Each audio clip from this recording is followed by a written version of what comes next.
لا إله إلا الله محمد رسول الله عليه صلاة الله وآله والأحبة.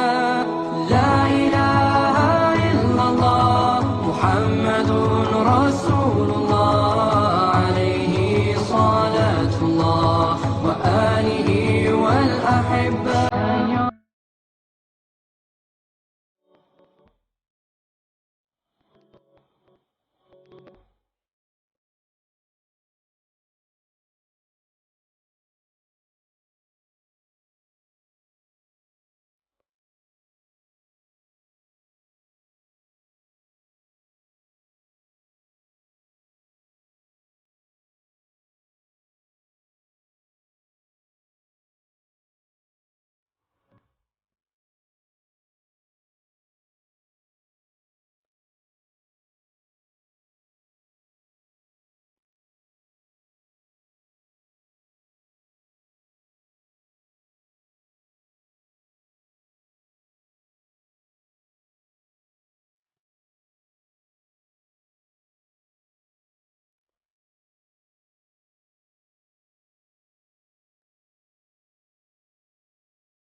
يحيى الفداء.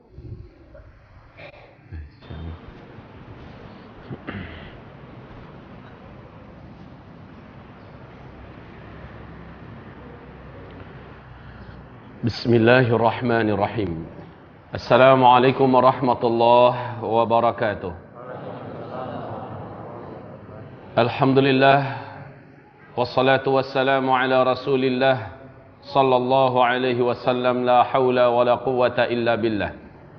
اللهم لا سهل إلا ما جعلته سهلا وأنت تجعل الحزن إذا شئت سهلا. رب اشرح لي صدري ويسر لي أمري واحلل عقدة من لساني يفقه قولي. وبعد، قال الله سبحانه وتعالى في محكم تنزيله بعد العياذ بالله من الشيطان الرجيم: يا أيها الذين آمنوا اتقوا الله حق تقاته ولا تموتن إلا وأنتم مسلمون. وقال: يا أيها الناس اتقوا ربكم الذي خلقكم من نفس واحدة وخلق منها زوجها وبث منهما رجالا كثيرا ونساء واتقوا الله الذي تساءلون به والأرحام إن الله كان عليكم رقيبا.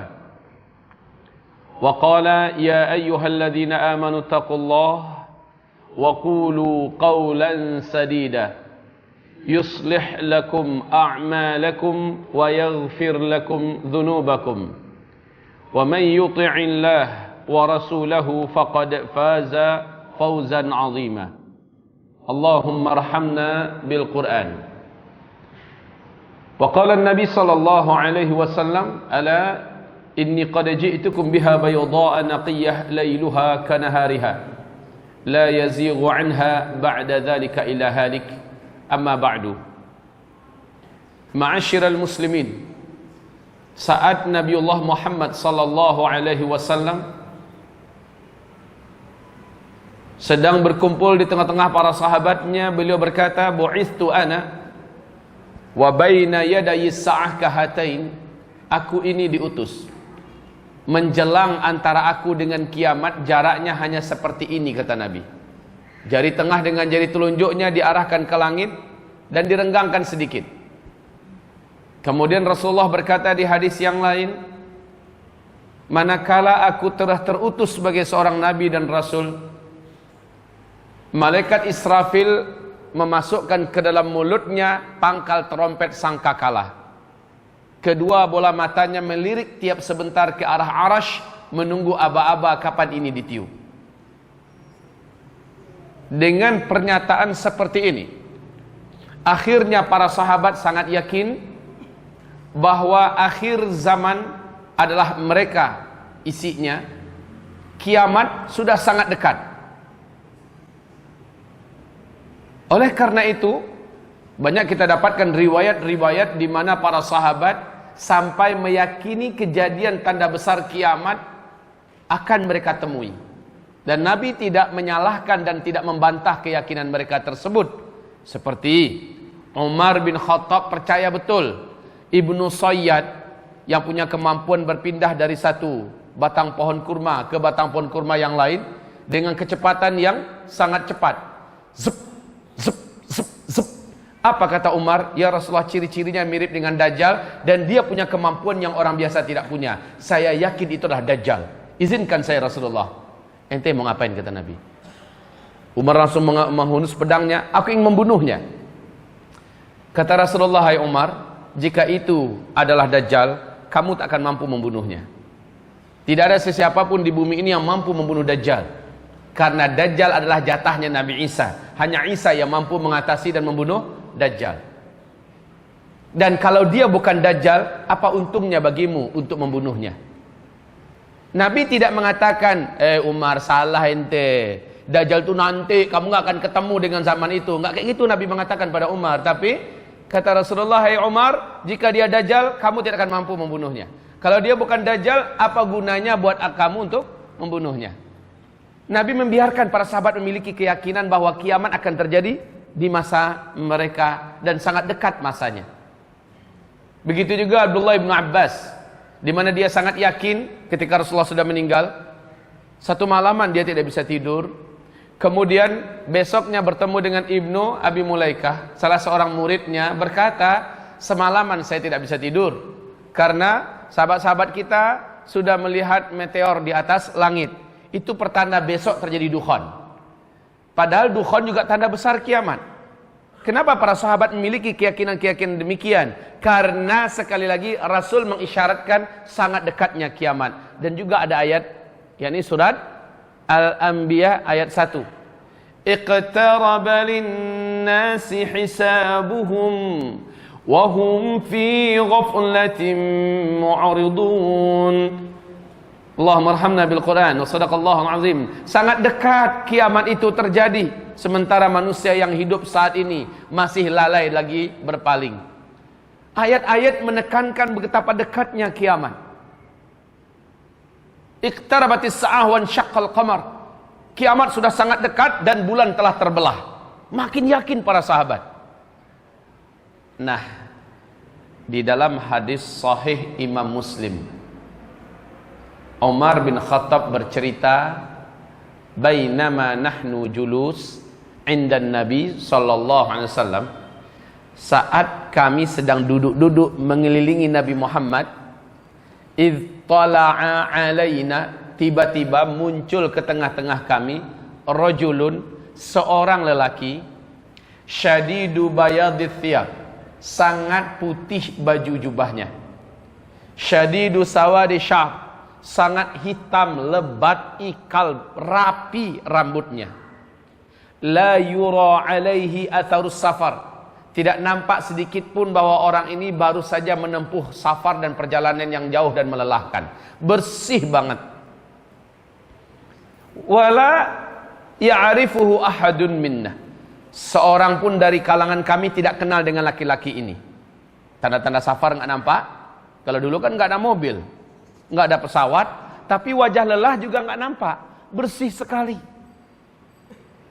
Fajalasa ila Nabi sallallahu alaihi wasallam, langsung saja dengan sangat percaya diri laki-laki yang baru ini datang, duduk tepat di hadapan Nabi. Fa asnada rukbatih ila rukbatih. Kedua lututnya dia adu dengan kedua lutut Nabi. Wa wada'a kaffaihi ala fakhidih. Kedua telapak tangannya dia letakkan di atas kedua paha Nabi Muhammad sallallahu alaihi wasallam, face to face. Wajah bertatap dengan wajah. Sangat akrab gayanya. Langsung to the point. Ya Muhammad, hai Muhammad, akhbirni anil Islam. Kabarkan saya, Islam itu apa? Nabi menjawab dengan rukun Islam yang 5. Nah, ini hadis akhirnya oleh para ulama ahli hadis, oleh para ulama ahli fikih dijadikan sebagai landasan utama tentang rukun Islam yang 5 itu dari hadis ini. Setelah Nabi menjawab dengan rukun Islam yang 5, apa kata laki-laki tersebut? Shadaqta. Bagus. Jawaban engkau benar. Kata Umar bin Khattab, fa'ajibna minhu. Kami merasa heran dengan orang ini. Dia yang datang, dia yang bertanya, dijawab Nabi, dia yang membenarkan jawaban Nabi. Siapa nih orang? Yas'aluhu wa yusaddiquh. Faqal, dia bertanya lagi, akhbirni anil iman. Kabarkan kepada saya tentang iman. Apakah itu iman? Nabi menjawab dengan rukun iman yang 6. Setelah selesai Nabi menjawab, lagi-lagi lelaki ini berkata, shadaqta. Tepat. Jawaban yang ini juga benar. Dia bertanya lagi, akhbirni anil ihsan. Maka Nabi menjawab, an ta'budallah ka'annaka tarah, fa in lam takun tarah fa innahu yarak. Ihsan itu adalah engkau beribadah kepada Allah seolah-olah engkau bisa melihat Allah. Dan jika engkau tidak mampu merasakan perasaan seolah engkau bisa melihat Allah, minimal engkau beribadah kepada Allah sementara engkau yakin Allah sedang memperhatikan dan melihat kepada engkau. Itu yang ihsan. Setelah itu laki-laki ini bertanya. Nah, ini berkaitan dengan topik kita ya. Matas sa'ah. Hei Muhammad, matas sa'ah. Kapankah kiamat akan terjadi? Lah, tadi kan Nabi seolah menggambarkan kiamat sangat dekat, sangat dekat, sangat dekat. Nah, ini laki-laki bertanya, kapan? Hari apa, tanggal apa, bulan berapa, tahun apa, hai Muhammad, matas sa'ah, kapan terjadinya? Lihat Nabi yang benar, lihat Nabi yang jujur, nggak malu-malu menjawab, aku tak tahu kalau memang tak tahu. Beliau menjawab, mal mas'ulu anha bi'a'lama minas sa'il. Minta maaf, pertanyaan yang satu ini tidaklah orang yang ditanya lebih tahu daripada orang yang bertanya. Maknanya, I don't know, saya tidak tahu, ente mungkin lebih tahu. Makin yakinlah para sahabat-sahabat ini memang bukan orang biasa. Kemudian, nah ini jadi pegangan kita semua kaum muslimin, bahwa Nabi Muhammad, kekasih Allah, Sayyidul Anbiya wal Mursalin saja nggak tahu kapan terjadinya kiamat. Dengan ini, akidah ulama Ahlus Sunnah wal Jamaah sepakat mengatakan tidak seorang pun sampai hari kiamat yang tahu kapan terjadinya kiamat. Dengan ini haram percaya, haram menerima adanya ramalan-ramalan tentang kiamat. Yas'alunaka 'anis sa'ah, bertanya mereka kepada engkau tentang kiamat. Ayyana mursaha, kapan akan terjadinya kiamat? Fima anta min dzikraha. Engkau senantiasa memperingatkan manusia sangat dekatnya kiamat. Ila rabbika muntahaha. Hanya Allah Rabbul Alamin yang tahu kapan tepatnya kiamat itu terjadi. Nah, oke. Setelah itu laki-laki ini bertanya kembali, akhbirni an amaratiha. Baik, kalau begitu kabarkan kepada saya an amaratiha, tentang ciri-cirinya, tanda-tandanya, apa dia. Maka Nabi SAW menjawab, nah kalau ini pertanyaan ente, ini gue banget ini, saya bisa jawab. Ibarat dokter, dokter tahu nggak seseorang akan melahirkan tanggal berapa, jam berapa, hari apa, tahu nggak? Padahal dia spesialis loh, spesialis kandungan, nggak tahu. Tapi tanda-tandanya gue banget. Dokter pasti tahu. Dia memperkirakan, nih ciri-ciri kamu akan melahirkan. Menurut perkiraan adalah antara kisaran tanggal sekian, lebihkan seminggu atau kurangkan seminggu. Antara itu. Tepatnya nggak tahu persis, subhanallah. Nabi ditanya, saya nggak tahu, tapi ciri-cirinya saya kasih tahu. Di dalam hadis ini Nabi menyebutkan ciri-cirinya adalah antalidal amatu rabataha wa antaral hufatal uratal alata ri'a asya yatatawaluna fil bunyan. Selepas Nabi menjawab, laki-laki ini langsung berdiri dan dia pergi. Nggak ada ucapan syukron, jazakallah khair, barakallah fik, hayakallah, nggak ada. Langsung pergi. Umar dicolek oleh Nabi. Umar, ente tahu itu orang siapa? Enggak ya Rasul. Kejar dia, tangkap, bawa kemari. Giliran kita tanya itu orang siapa? Siap ya Rasul. Lah Umar itu langkahnya 2 kali langkah laki-laki biasa, Pak. Tubuhnya tinggi gede. Dalam riwayat diceritakan kalau dia naik kuda dewasa, kuda perang, lalu dia biarkan kedua kakinya lepas, tidak naik ke sadelnya, ke apa namanya? Ya, ke kaki, tempat pijakan kaki itu. Ya sudah, pokoknya udah paham lah. Lalu kudanya jalan. Kedua ujung kaki Umar bin Khattab ini bisa membuat 2 garis di jalan. Tinggi gede. Pantasan orang kalau dengar lawan gulatnya adalah Umar kencing di celana, Pak. Lah Umar itu kencang jalannya. Sep. Orang tadi dilihat oleh Umar udah nggak ada. Padahal bukan padat perumahan ketika itu. Masih banyak lapangan yang luas, gurun Sahara luas. Dilihat kiri kanan nggak ada. Ya Rasulullah, laqad dhahaba. Dia benar-benar telah hilang. Dia telah pergi. He's gone. Kata Rasulullah, innahu Jibril. Itu tadi adalah malaikat Jibril. Atakum liyu'allimakum dinakum. Dia datang kemari sengaja buat ngajarin ente-ente ini tentang isi agama. Jadi isi agama ini ada Islam, ada iman, ada ihsan, ada ilmu tentang tanda-tanda kiamat. Baik. Kaum muslimin, jawaban Nabi ketika ditanya ciri-cirinya, antalidal amatu rabataha wa antaral hufatal uratal alata ri'a asyah yatatawaluna fil bunyan. Jika engkau menemukan suatu zaman, orang-orang yang hidup pada zaman itu sebelumnya mereka kere-kere, miskin-miskin. Mereka penggembala-penggembala ternak. Saking miskinnya mereka tidak memakai terompah alas kaki. Mereka tidak sanggup menutupi dada, artinya bertelanjang dada saking miskinnya. Yatatawaluna fil bunyan. Tiba-tiba saja mereka menjadi kaya raya. Mereka berkuasa dan berlomba-lomba membangun gedung-gedung yang tinggi. Jika zaman itu sudah engkau temukan, jarak masa antara engkau dengan kiamat sudah sangat dekat. Ini hadis Imam Muslim, Pak. Dari Umar bin Khattab. Di hadis Imam Ahmad, Abu Hurairah bertanya kepada Rasulullah, "Ya Rasulullah, wahai Rasulullah, siapakah bangsa yang engkau maksud? Miskin, penggembala ternak, tidak memakai alas kaki, bertelanjang dada, tiba-tiba menjadi kaya raya dan berkuasa, lalu mereka berlomba-lomba membangun gedung-gedung yang tinggi. Mereka berbangga-bangga membangun gedung-gedung yang tinggi. Siapa yang kau maksud ya Rasulullah? Nabi menjawab, humul Arab.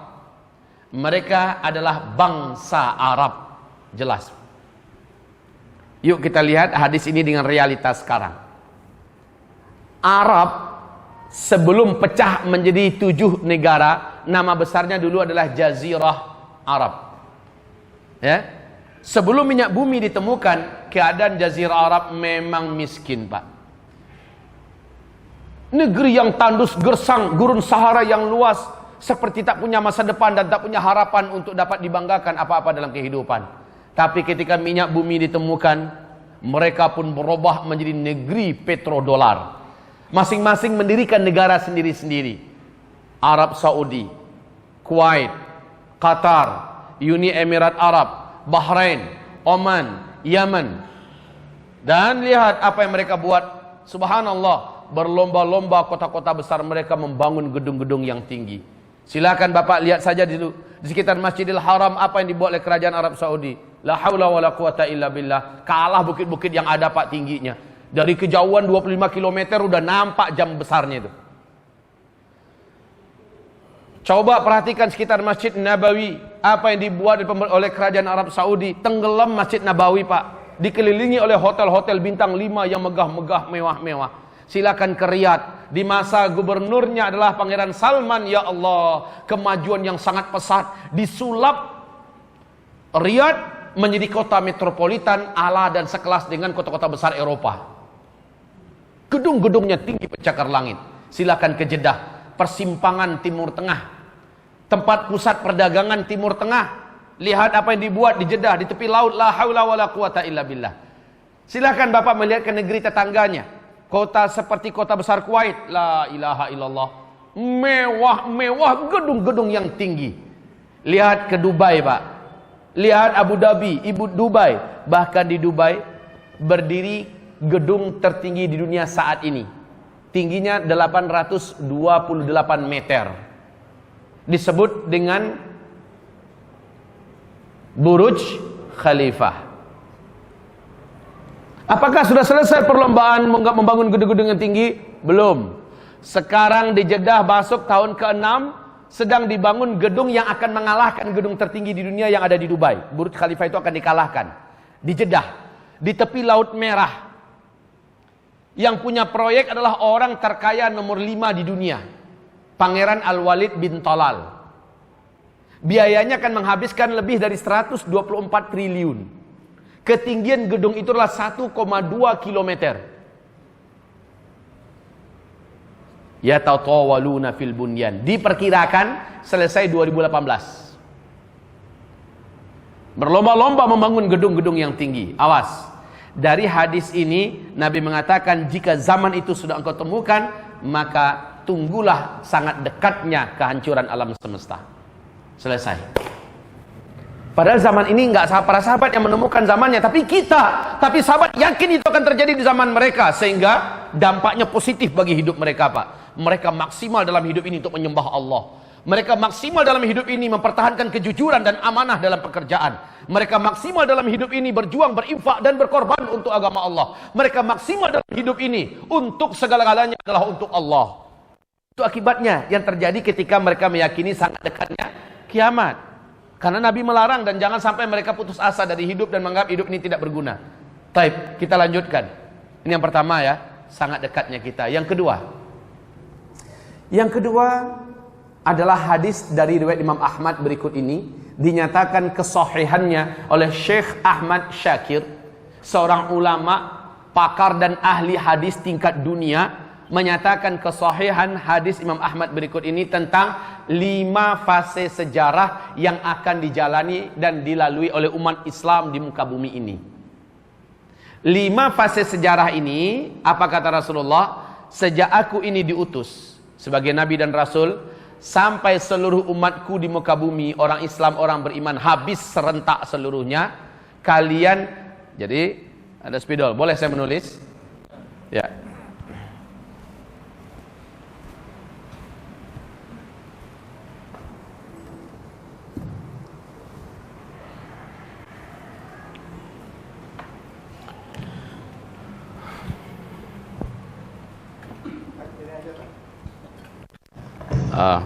Ya, udah. Taruh lagi situ. Nah. Perhatikan 5 fase sejarah. Mulai dari beliau sallallahu alaihi wasallam diutus. Nih start. Sampai kepada umatku, kata Nabi, serentak meninggal dunia di muka bumi ini, dihabisi oleh Allah. Ini finish. Nah, Nabi mengatakan umatku akan menjalani melalui 5 fase sejarah. Fase yang pertama Nabi mengistilahkan dengan ahdun nubuwah. Fase di mana umat Islam dipimpin langsung oleh Nabi Muhammad sallallahu alaihi wasallam. Dan fase ini pasti berakhir, kata Rasulullah sallallahu alaihi wasallam. Iyalah, wafatnya Nabi Muhammad adalah akhir fase pertama. Langsung masuk umatku fase yang kedua. Di fase yang kedua, umat diistilahkan oleh Nabi dengan khilafah ala minhajin nubuwah. Ini fase kedua. Kekhalifahan dengan konsep kenabian. Ini khilafah. Di hadis yang lain, Nabi menyebutkan lamanya 30 tahun. Lamanya 30 tahun. Betul-betul konsepnya konsep kenabian. Dan sejarah mencatat, Pak, Khalifah Abu Bakar, Khalifah Umar bin Khattab, Khalifah Utsman bin Affan, Khalifah Ali bin Abi Thalib pas 29 tahun 6 bulan. Nabi mengatakan 30 tahun. Mana yang 6 bulan lagi? Subhanallah. Setelah Ali meninggal, dibunuh syahid radhiyallahu anhum jami'an, digantikan langsung oleh anak kandung beliau atas kesepakatan kaum muslimin, yaitu Hasan bin Ali bin Abi Thalib. 6 bulan saja kekhalifahan di tangan Hasan bin Ali untuk mempersatukan kalimat kaum muslimin agar antara timur dan barat gabung. Dia pun menyerahkan kekhalifahan kepada Muawiyah bin Abi Sufyan dengan damai. Maka bersatulah kalimat kaum muslimin dengan seorang khalifah saja, yaitu Muawiyah bin Abi Sufyan. Tepat di tahun ke-30. Subhanallah. Nabi mengatakan 30 aman. Berakhirlah sudah. Sejak Muawiyah bin Abi Sufyan naik, ya, maka sudah berganti dan beralih kekhalifahan dengan konsep kerajaan. Sehingga Nabi mengistilahkan mulkan 'addan. Kalian masuk pada fase ketiga, di mana para khalifah sudah mulai menggunakan sistem kerajaan. Namanya tetap khalifah, Pak, dipanggil tetap Amirul Mukminin khalifah, tetapi apabila sang khalifah meninggal dunia langsung digantikan oleh ahli warisnya. Dan ini sudah gaya kerajaan. Menggigit bagaimanapun mereka, karena turun naik gaya kepemimpinannya, tapi tetap Al-Quran dan Sunnah sebagai asas utama pemerintahan. Tetaplah Al-Quran dan Sunnah sebagai undang-undang utama pemerintahan. Mereka disebut dengan mulkan 'addan atau mulukan 'addah. Taib. Ini masanya lama. Diisi oleh 3 dinasti. Dinasti Bani Amawiyah, dinasti Bani Abbasiyah, dan dinasti Bani Utsmaniyah. Berlangsung selama 1227 tahun. Fase ini sepakat para ahli sejarah mengatakan telah berakhir. Fase ketiga. Dengan tumbangnya khilafah Islamiyah Al-Utsmaniyah di Turki pada tanggal 3 bulan Maret tahun 1924 oleh sang pengkhianat, dedengkot dan ujung tombak Yahudi Mustafa Kemal Pasha. Jangan sebut Ataturk, karena Ataturk adalah gelar yang diberikan untuk para pahlawan agung dan besar di Turki. Sementara Mustafa Kemal adalah pengkhianat, dedengkot Yahudi, penghancur khilafah, enggak layak dikatakan Ataturk. Jadi Mustafa Kemal Pasha. Baik, fase ini pun telah berakhir. Umat Islam masuk pada fase di mana dunia tidak ada lagi dikuasai oleh Islam. Tidak ada seorang khalifah pun yang memimpin umat Islam. Setelah runtuhnya khilafah, maka kekuatan dunia sepakat untuk membungkam setiap upaya-upaya tegaknya khilafah. Lihat, Recep Tayyip Erdogan yang mengarah kepada khilafah, ini akhir hayatnya, lihat nanti.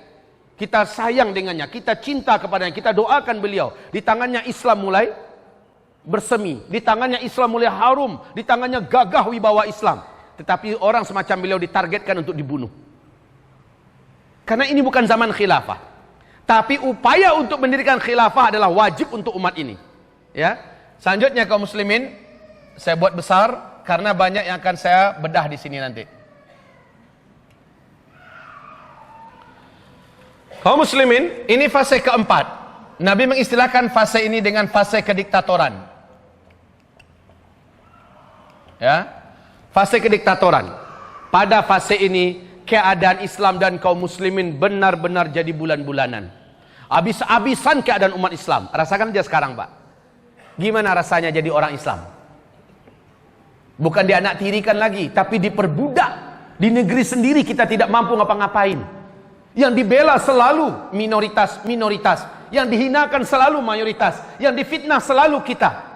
Yang memimpin kita tidak sayang kepada kita dan tidak takut kepada Allah Subhanahu wa taala. Tidak ada di muka bumi ini, di timur dan di barat, satupun upaya untuk tegaknya syariah, untuk berdaulatnya kembali khilafah Islamiyah, melainkan dibungkam dengan berbagai macam cara. Dituduh dengan teroris, diperangi rame-rame. Mana ada diizinkan khilafah Islamiyah tegak kembali. Karena ribuan tahun dunia digenggam oleh khilafah Islamiyah. Ketika berhasil diruntuhkan, mustahil, musuh akan mempersembahkan kembali khilafah Islamiyah kepada Islam. Taib, kaum muslimin, fase keempat umat Islam jadi pecundang. Fase kita. Islam dibonyok-bonyokin. Islam dihabisin.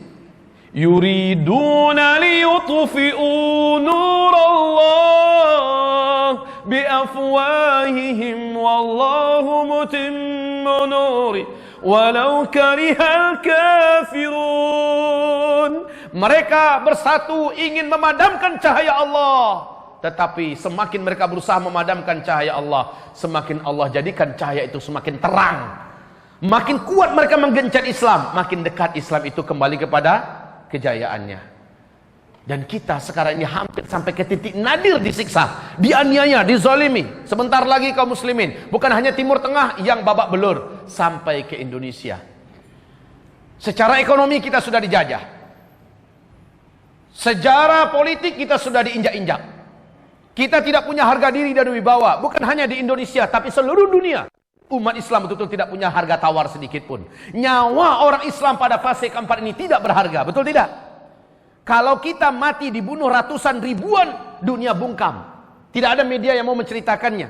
Tapi kalau mereka satu ekor saja yang keok, satu ekor saja yang mampus, dibesar-besarkan beritanya, yang disalahkan umat Islam teroris. Inilah nasib umat Islam, ini fase keempat. Kaum muslimin yang kami muliakan, tapi jangan salah-salah. Pada fase ini kata Nabi, berat mengamalkan Islam. Berat berpegang erat dan teguh dengan Islam ini berat. Tapi orang yang mampu mengamalkan Islam pada masa itu, nilai pahala mereka kata Rasulullah, khamsina rajulan minkum, sama nilainya dengan pahala 50 orang kalian hai para sahabat. Kaget para sahabat, khamsina rajulan minna aminhum ya Rasulullah. Pahalanya 50 orang kami yang mengamalkan atau 50 kalangan mereka? Bal minkum, kalian kata Nabi. Kalau sahabat mengamalkan suatu amalan, Pak, udah enak, kondisinya sudah terbentuk. Islam langsung dipimpin oleh Nabi Muhammad SAW. Syariah Islam sudah mengkristal dan menjadi pelindung benteng terkuat. Lingkungan betul-betul sudah mendukung. Lah di zaman sekarang mengamalkan Islam berat, Pak. Pakai jenggot aja teroris dah. Kita megang pisau dapur aja, Masya Allah, teroris. Anak-anak kita masukkan ke pesantren. Ciri khas keluarga teroris adalah anaknya masuk pesantren. Siapa yang mulai hafiz patut dicurigai. Ini adalah ciri-ciri teroris hafiz Quran. La ilaha illallah. Kalau anak mudanya udah rajin ke masjid, awas, mulai diintai, mulai diawasi. Ya, calon-calon ciri teroris rajin ke masjid. Mau jadi apa Islam di akhir zaman ini, Pak? Ya Bu ya, mengamalkan Islam di akhir zaman ini berat. Anti riba, nah ini kaum fundamentalis dah. Yang anti riba, yang nggak mau menyogok dan tidak mau disogok, ciri-ciri keluarga fundamentalis, ekstremis, kayak gitu tuh cirinya. Sementara orang yang tatoan di mana-mana, sampai lidahnya pun dikasih tato nggak ada masalah. Zaman kebalik, dibalik ini zamannya. Kaum muslimin, taib. Pada fase keempat ini kata Nabi SAW, udah aus pak? Kok udah dibagi air? Saya aja yang ngomong belum aus. Baru dibagi Ustaz. Hah? Baru dibagi. Iya. Masya Allah. Ini istimewanya kita ngaji di zaman kita dengan Rasul ngaji di zaman beliau. Zaman beliau nggak ada makanan yang lalu lalang itu, nggak ada. Ntar kalau seandainya kita katakan kaum muslimin sekarang sambil kita break tanya santai tanya jawab, silakan masuk makanan minuman, baru masuk makanan minuman. Ya. Nah sekarang kita ngaji dulu. Jujur saja, saya kalau di mana ngaji mulai lalu lalang makanan, lebih baik saya diam dulu. Nah, sempurnakan dulu nggak apa-apa. Saya nggak marah kok. Nggak marah, jangan bilang marah. Kenapa Ustaz Zul ngaji marah-marah di tempat kami? Enggak. Silakan. Kalau mau sempurnakan dulu nggak apa-apa.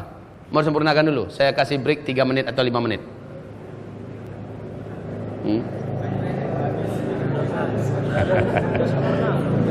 Yang udah dapat bilang lanjut.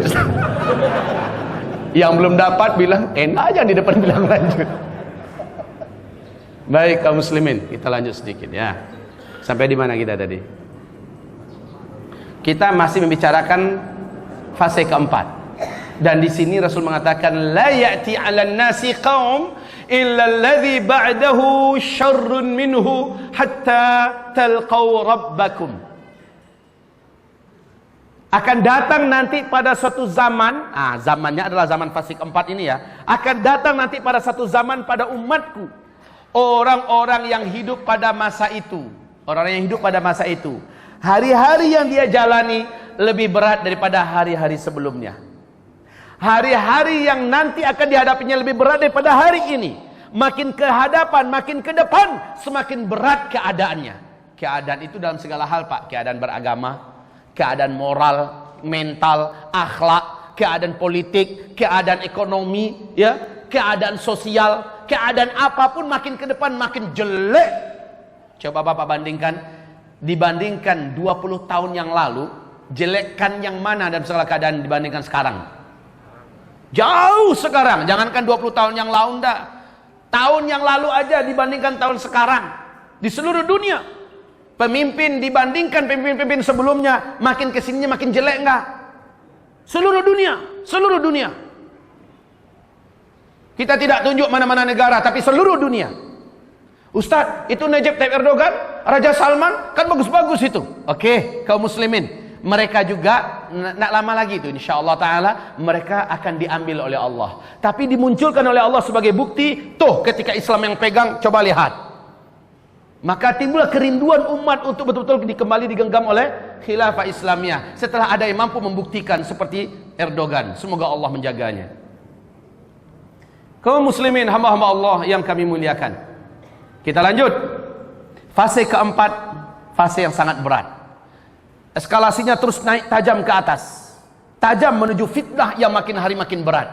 Saking beratnya banyak yang bergelantungan setengah hati jatuh. Ibarat pohon pak, kita buah-buahnya yang di atas. Nah buahnya yang gak kuat bergelantung dengan dahannya, digoyang oleh angin, digoyang lagi oleh penggoyang dari bawah, yang gak kuat berjatuhan. Nabi mengatakan pada masa itu ada orang yang menurut Allah pagi harinya masih dianggap beriman, sorenya sudah kafir. Sorenya kafir, besok paginya sudah, sorenya beriman, besok paginya sudah kafir. Saking beratnya hidup, ba'u dinahum bi'aradin minad dunya. Demi dunia, mereka gadaikan agama, mereka campakkan agama, yang penting dunianya selamat. Ini terjadi pada fase keempat. Makin kesananya pak, makin ke depan makin berat. Sementara generasi kita makin lemah beragama, makin dangkal imannya, makin jauh daripada ilmu. Dan kita makin kemaruk masukkan anak ke sekolah umum. Tinggal pesantren-pesantren, tinggal mahat-mahat, yang mana itulah yang akan membentengi mereka secara perbekalan akidah dan ruhiyah. Baik. Fase keempat ini pasti berakhir. Fase keempat pasti berakhir. Bagaimana? Masuk fase kelima.